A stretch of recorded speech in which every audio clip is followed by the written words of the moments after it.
Brunner House is made up of ex-developers from the now defunct Telltale game, which brought us amazing interactive stories from Guardians of the Galaxy, The Walking Dead, and Game of Thrones, and now they bring us Star Trek Resurgence on the Steamdeck. This video will be longer than usual because I need to explain to you what I needed to do to make this game playable on the Steamdeck. The first thing you'll need is the Epic Launcher. If you're just interested in the gameplay, just go to minute 350. The problem is that this game is unplayable by default because it gives you no graphical settings, but I'll show you how to fix that. So you'll need to go to desktop mode, then open up your file manager, Dolphin. Go to the path home.deg.steam. Let's now search for Star Trek, one word. You need to do this because who knows where they actually install the actual game. So in my case, it will install it in the folder under the folder 334329828. But in your case, it's possible it's a completely different number. The rest of the path should be the same.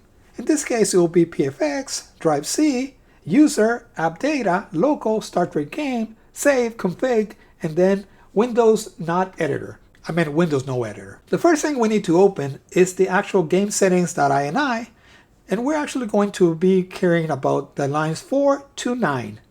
Notice how there are anti-isolation quality, shadow quality, post-processing quality, texture quality, effect quality, and foliage quality. And notice that they're all the number 3.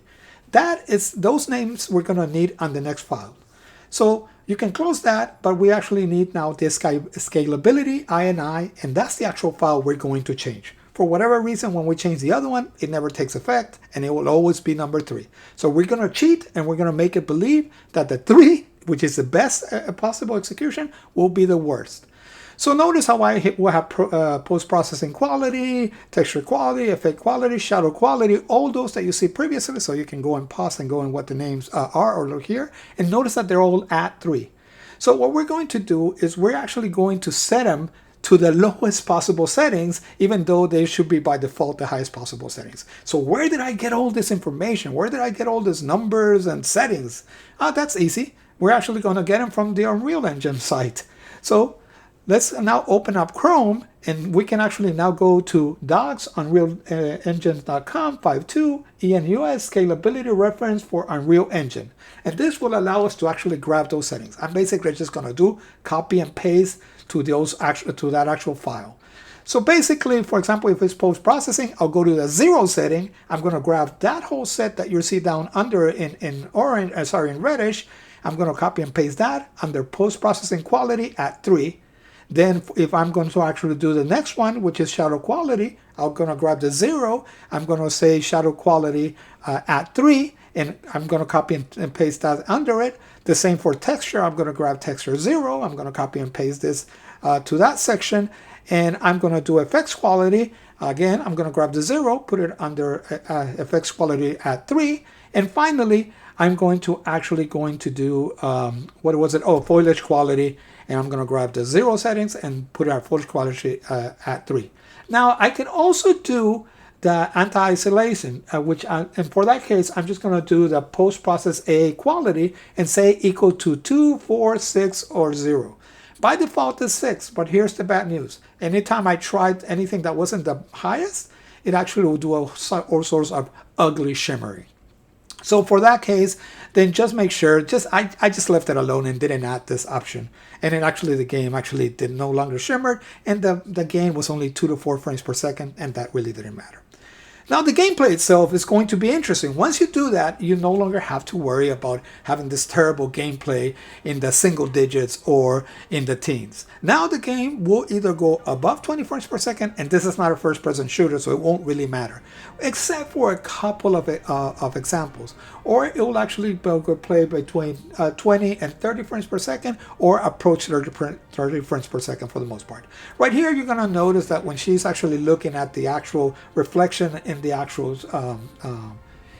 actual window, it's going to actually drop to the high teens. But this is a rare case. This has rarely happened, and it also will happen all the way at the end. If you see the last two videos that I actually have, or the last two scenes that I actually have, you're also going to notice that those are very rare cases. In one of the scenes when they're in their throne room, you're going to see that it's going to stay around the mid-teens, and you're going to go, oh my God, disturbed. Well, to be honest, it really didn't bother me by that point. After like 5 hours, they were so rare, that type of scenes. Most of the scenes will be either around 20 frames per second or around 30 frames per second.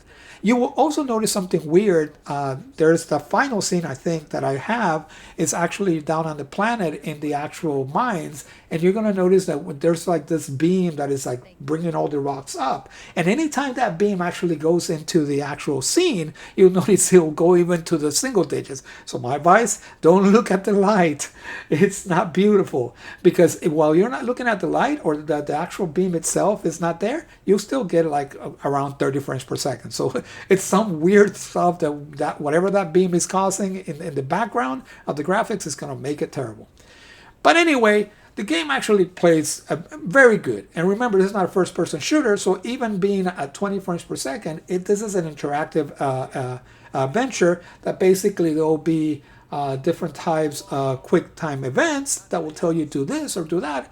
And there are going to be some firefights here and there, nothing to write home about, and some driving or flying the shuttle and things like that.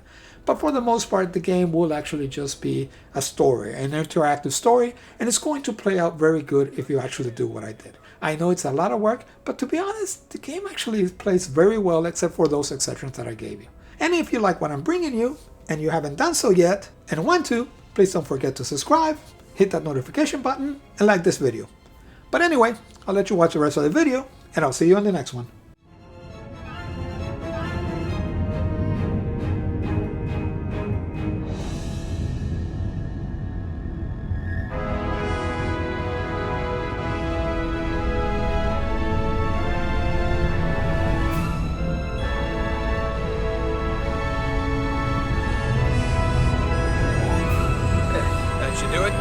Set a course for the Hotari system. Prepare to go to warp. Aye, Captain. You know what? You take this one. Me?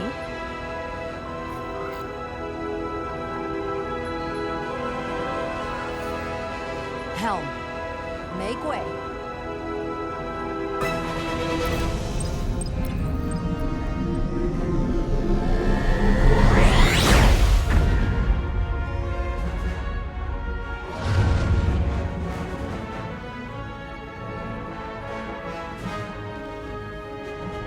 Way.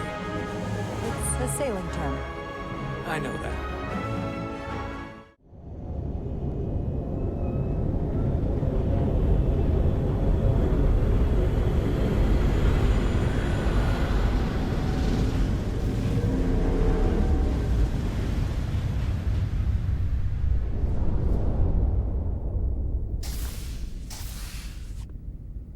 Ambassador Spock, my senior staff.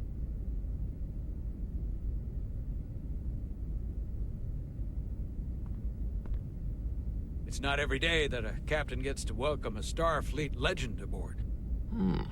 You flatter me, Captain Solano.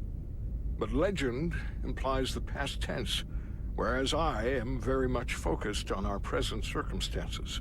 I didn't mean to suggest you were stuck in the past. You're right, Ambassador. Not the most diplomatic choice of words.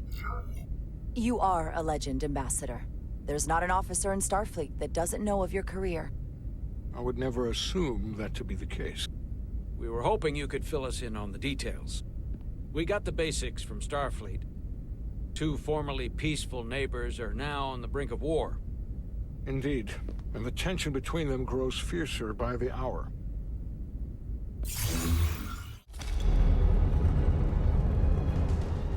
I think we're about to begin. Did you hear the arrogance from that guy?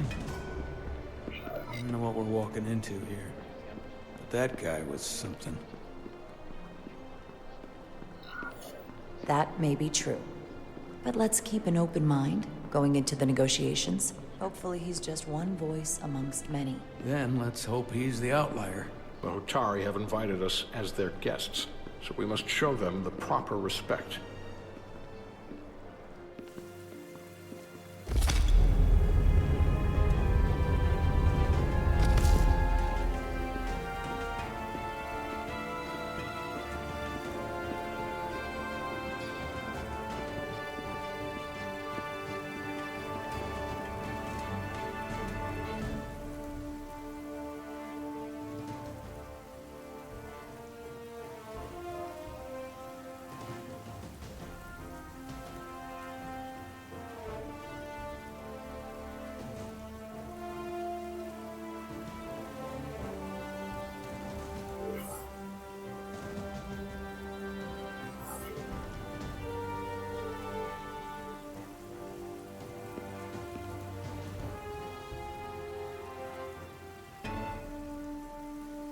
Ambassador SPOCK, welcome to Holtari Prime. The honor is mine, Your Majesty.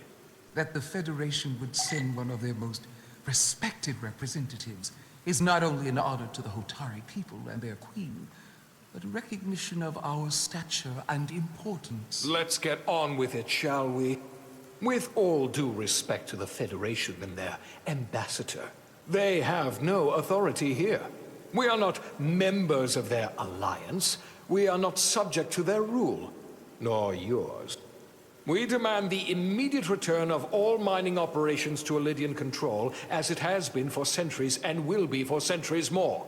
That has always been our understanding. That understanding has changed. Then you invite war! And if you cannot remain silent, you will be silenced. But his point is well taken. What is the Federation's interest in this matter? Perhaps you would have us trade one oppressor for another? The Federation remains neutral. Our only interest is the peaceful resolution of this conflict. We are here at your request, Your Majesty. For now. I'm trying to keep an open mind here, but it's not easy. I thought they wanted us here.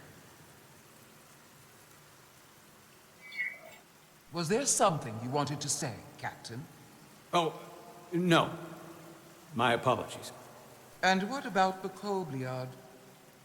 She's not part She of... can speak for herself, can't she? Then let her.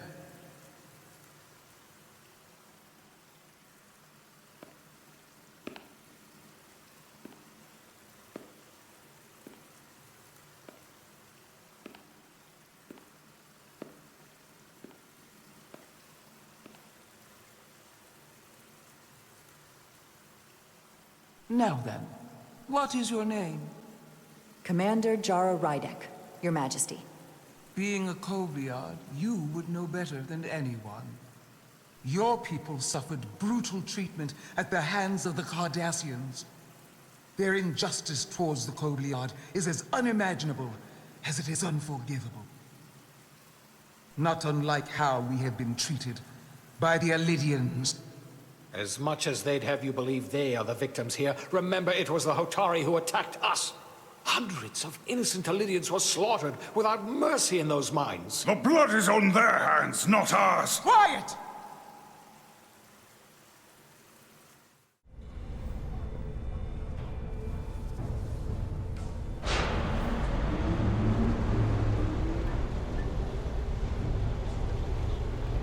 I'm a little afraid of what we might find down there. We'll be okay. I've survived worse than that. Well, I haven't. But I'll put my faith in you. For now.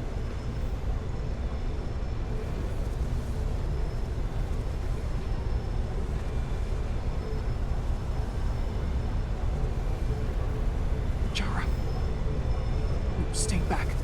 There's a guard at the station. We'll have to hide.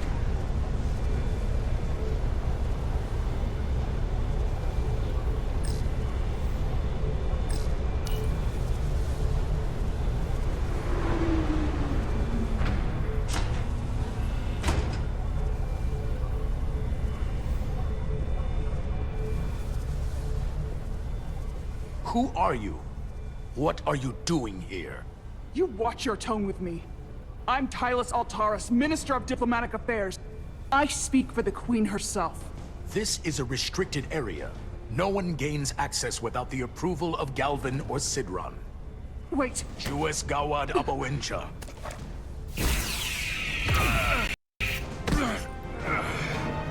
Are you all right? I don't know. Are you injured? No, I thought if I could talk my way through like always, I'd be fine, but... I'm a diplomat. This isn't what I do. I've never even fired a weapon. This is just... It's real now. I wasn't ready for this. Tylus, you can do this. I don't see what you're basing that on.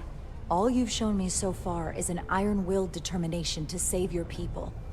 I don't expect that's changed. No. No, it hasn't. My authority has never been challenged like that. It meant nothing to him. So we should assume any Hatari we encounter from here on can't be reasoned with. Agreed. The only loyalty they have down here is to Galvin and Sidron. Can you switch over the lift? The guard should have a scan card that will allow us to operate the switch.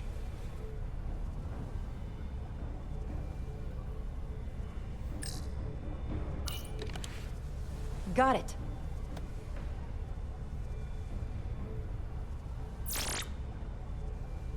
He's not dead, is he? He's still one of my people, and I didn't come here to take Otari lives. My phaser's set to stun. He'll be perfectly fine, just unconscious for a while. I see. We don't have that sort of technology on our weapons. Good to know.